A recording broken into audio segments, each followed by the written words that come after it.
mudar aqui de assunto para outro tema que você acompanha bastante de perto, né, que é a investigação do CNJ, Conselho Nacional de Justiça, sobre os crimes da Lava Jato, né, sobre os eventuais crimes cometidos pela Lava Jato. Você tem um relatório muito forte da CNJ, que foi publicado há alguns meses, e você mandou uma nota aqui para a imprensa, para mim também, falando aí que está preocupado, que isso pode haver algum atraso, que o PGR pode atrasar no procedimento, né, desse relatório. Qual a sua expectativa para qual é a sua expectativa para a continuidade das investigações do CNJ sobre os crimes cometidos por Sérgio Moro, por ex-juízes do TRF4, os crimes da Lava Jato?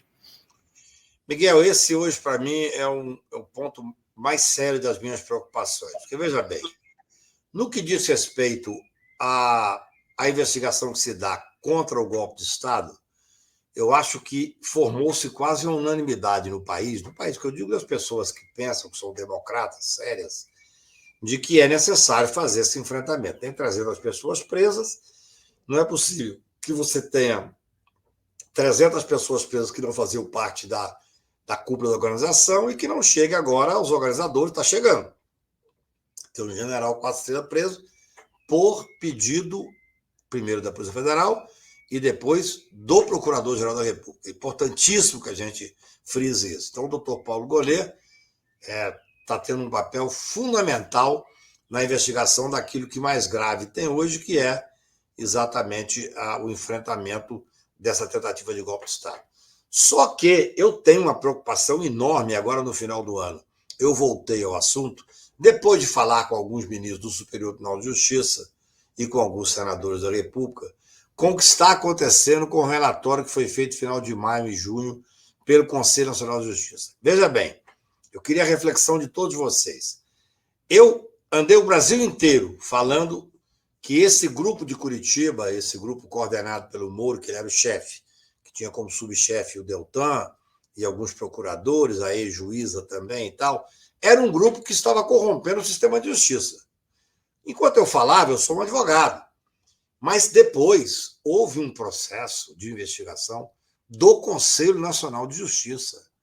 O doutor Luiz Felipe Salomão, um ministro que à época era corregedor, coordenou uma investigação através da Polícia Federal, que chegou à conclusão de que existiu, na visão deles, e foi julgado pelo plenário do Conselho Nacional de Justiça, que existiu corrupção, peculato e organização criminosa. É um escândalo que isso não tenha sido tomado providência em relação a isso. O doutor Luiz Felipe Salomão fez o papel dele, com altivez, com independência, com coragem. O relatório é devastador. O que me causa perplexidade, e eu estava me segurando, mas agora chegou o final de ano, não dá mais para segurar, é que há 6 meses esse relatório está na Procuradoria-Geral da República. Não há providências. Isso é um escândalo. Claro, eu não vou dizer que é um esprit de corps que eles estão protegendo porque são juízes e procuradores, que seria leviano. Mas evidentemente que tem que haver uma manifestação. Veja bem, o que aconteceu?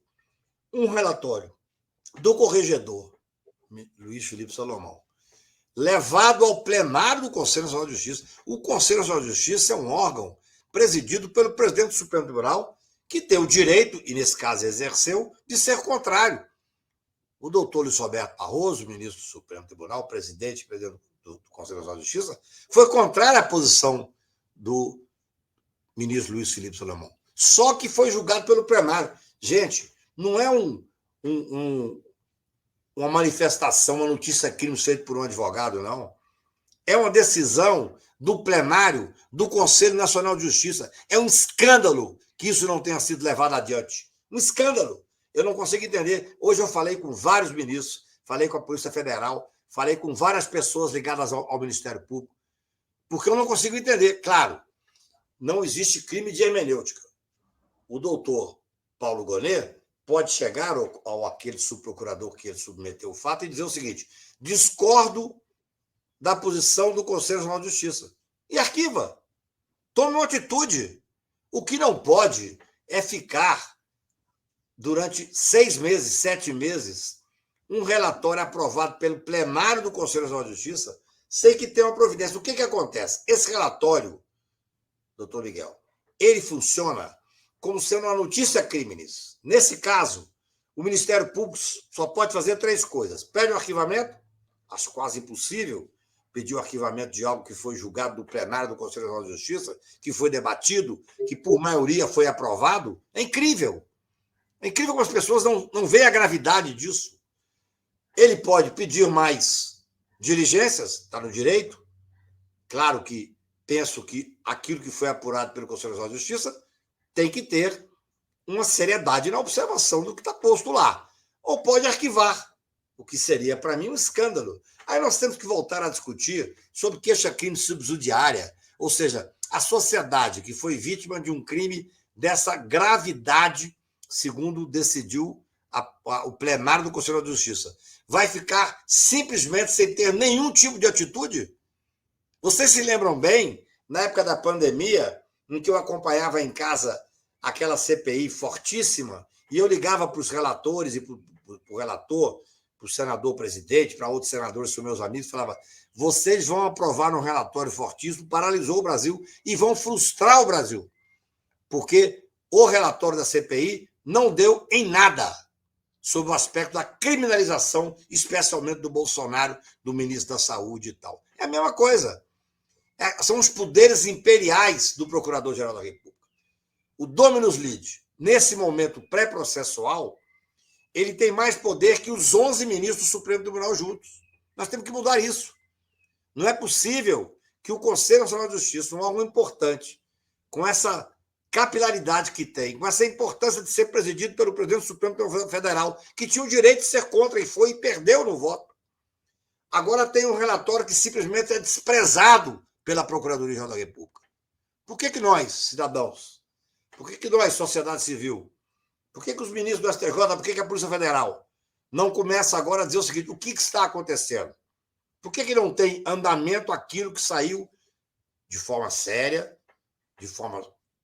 Eu acho assim, foi extremamente importante aquele julgamento, foi um julgamento público, o relatório é público e não há nenhuma consequência. Isso é muito grave.